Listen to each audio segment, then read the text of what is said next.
All right, today we're going to break down a geopolitical crisis that has been intensifying for 18 days straight.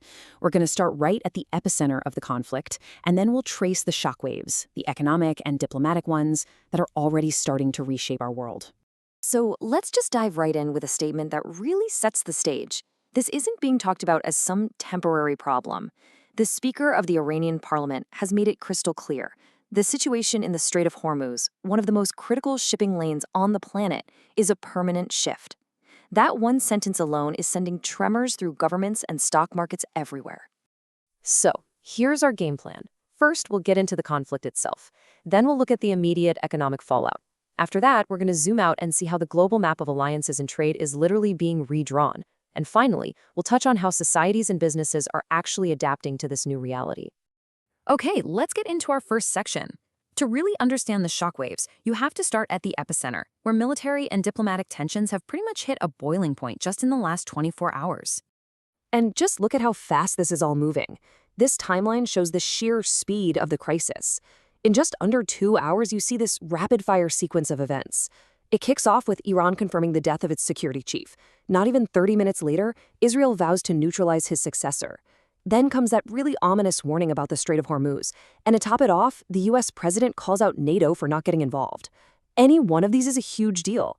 All of them happening in such a tight window, it paints a picture of a crisis spiraling out of control. And here's the thing. This conflict isn't happening in a vacuum. It's spilling over into the global economy, like immediately. It's affecting everything from the price of gas to your retirement accounts. So let's trace that first major shockwave. And this number says it all, $102.15. That's for a single barrel of Brent crude oil, which is the benchmark for pricing oil around the world. See, when a critical waterway, like the Strait of Hormuz, is under threat, the world's entire energy supply gets nervous. And that uncertainty gets priced in right away, driving up costs for, shipping, manufacturing, transportation, everything, everywhere. And that energy shock, it translates directly into fear on Wall Street.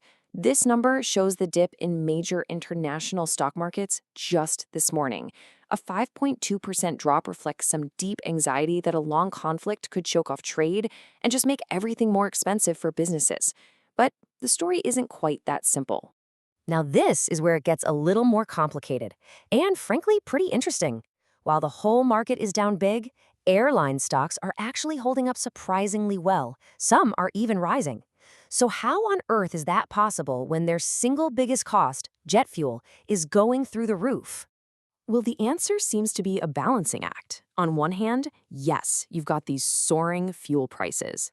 But on the other, airlines are seeing such strong demand for business travel and have such a positive revenue outlook that for now, it's actually outweighing the pain at the pump. It's a really fascinating peek at how specific industries can sometimes defy the overall market gloom. Okay, so beyond the daily market jitters, this crisis is speeding up some deeper, longer-term shifts. Let's take a look at how the actual map of global trade and diplomatic ties is being fundamentally changed. A new UN report is pointing to a massive trend here. For decades, global trade kind of revolved around the West, which made supply chains really vulnerable to shocks in one specific place, like what's happening in the Strait of Hormuz. So in response, we're seeing a huge acceleration in what's called South-South trade. We're talking about direct trade between developing nations in Latin America, Africa, and Asia. They're building their own networks that are more diversified and, frankly, more resilient. And you can see this realignment happening in diplomacy too. Canada, a key U.S. ally, is publicly creating distance from the military strikes. At the same time, other regional conflicts, like Pakistan's strikes on Afghanistan, are flaring up.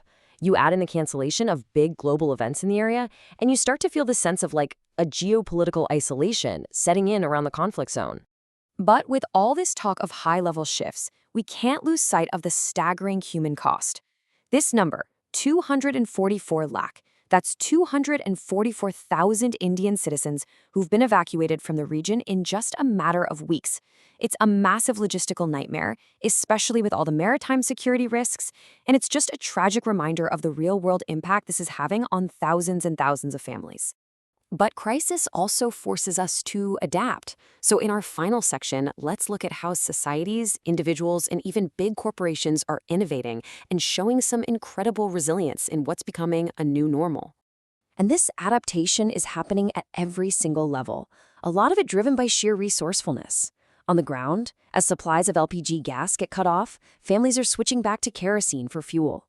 Online, platforms are basically crowdsourcing the fight against AI-driven misinformation. And out on the seas, something as simple as a maritime radio has become a vital lifeline for stranded sailors to talk to their families. It's just human ingenuity in action. Now, in the corporate world, you see a different kind of adaptation. It's more about long-term strategy, about looking past the current crisis.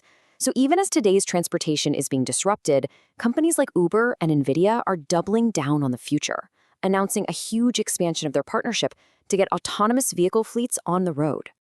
And check out how the market reacted to that. Uber's stock jumped 5.2% on the news. It shows that investors are rewarding companies that have a clear long-term vision that isn't totally derailed by short-term chaos.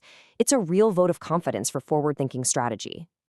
And this isn't just a one-off thing. The International Monetary Fund is pointing to this exact phenomenon. The IMF is basically arguing that the adaptability of the private sector is a powerful force that can offset the economic damage from these kinds of shocks. It's a huge reason why they've actually maintained their global growth forecast. Which really leaves us with one final and, I think, crucial question. As geopolitical instability becomes more of a permanent feature of our world, is this ability to pivot, to innovate, and to adapt, both at the corporate and the individual level, is that the most important strength we have? You have to wonder, is adaptability becoming the new global superpower? Look, the world is a complex place, but understanding it doesn't have to be.